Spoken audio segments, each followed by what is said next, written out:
Halo semuanya, pernahkah kalian berpikir bagaimana kendaraan bisa bergerak? Atau bagaimana mesin pabrik bekerja? Semua itu berkat sistem mesin yang mengubah energi menjadi tenaga mekanis.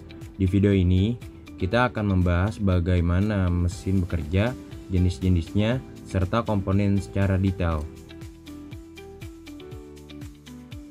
Apa sih itu sistem mesin?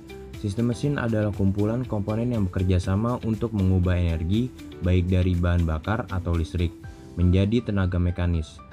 Mesin ini digunakan dalam berbagai sektor, mulai dari otomotif, penerbangan, maritim, hingga industri.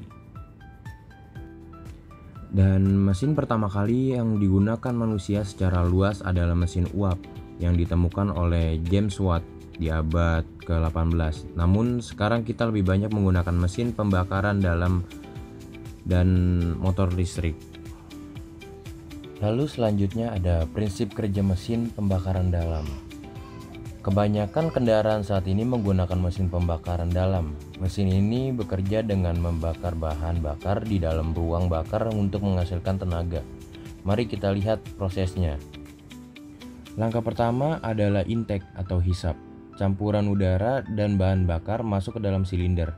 Lalu langkah kedua adalah compression atau kompresi. Campuran ini dimapatkan oleh piston. Lalu ada langkah ketiga, power atau usaha. Busi menyalakan campuran, menghasilkan ledakan dan mendorong piston. Langkah keempat, exhaust atau buang. Gas sisa hasil pembakaran dikeluarkan melalui knalpot. Berikut ada ilustrasi video tentang proses tersebut yang kita bisa lihat.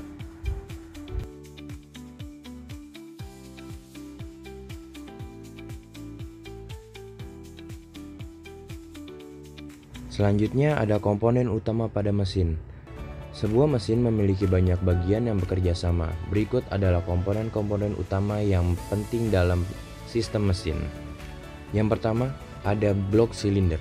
Blok silinder adalah struktur utama yang menjadi tempat bagi piston dan ruang bakar. Biasanya terbuat dari aluminium atau besi tuang untuk ketahanan tinggi.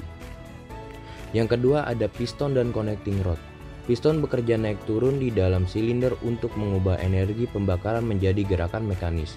Connecting rod menghubungkan piston dengan crankshaft agar tenaga dapat diteruskan.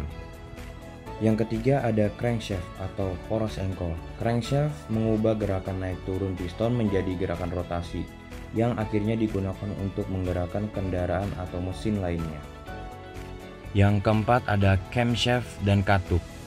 Camshaft bertugas mengatur waktu buka tutup katup, masuk dan keluar agar sesuai dengan siklus mesin. Selanjutnya ada sistem pelumasan dan pendinginan pada mesin. Proses pertamanya adalah oli dari bak oli disimpan di bak oli. Yang kedua dihisap oleh pompa oli mengalirkan ke seluruh mesin. Lalu yang ketiga disaring oleh filter oli. Oli melewati filter oli untuk menyaring kotoran. Yang keempat, didistribusikan ke komponen mesin. Oli melumasi crankshaft, camshaft, piston, dan bagian lainnya. Ya, yang terakhir kembali ke bak oli lagi setelah melumasi mesin.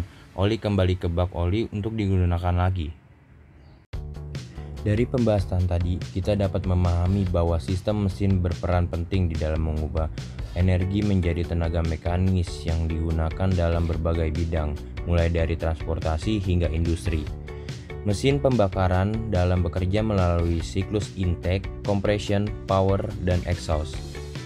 Dengan komponen utama seperti piston, crankshaft, camshaft, dan sistem pendingin yang memastikan kinerja optimal.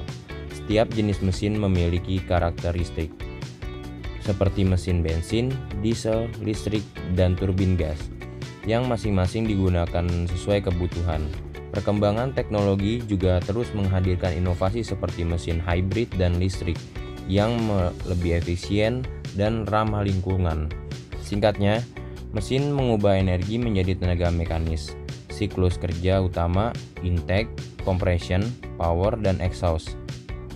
Komponen penting yang meliputi piston, crankshaft, camshaft, dan sistem pendingin. Berbagai jenis mesin digunakan sesuai kebutuhan termasuk mesin bensin, diesel, listrik, dan turbin gas. Semoga video ini menambah wawasan kalian tentang sistem mesin. Terima kasih sudah menonton.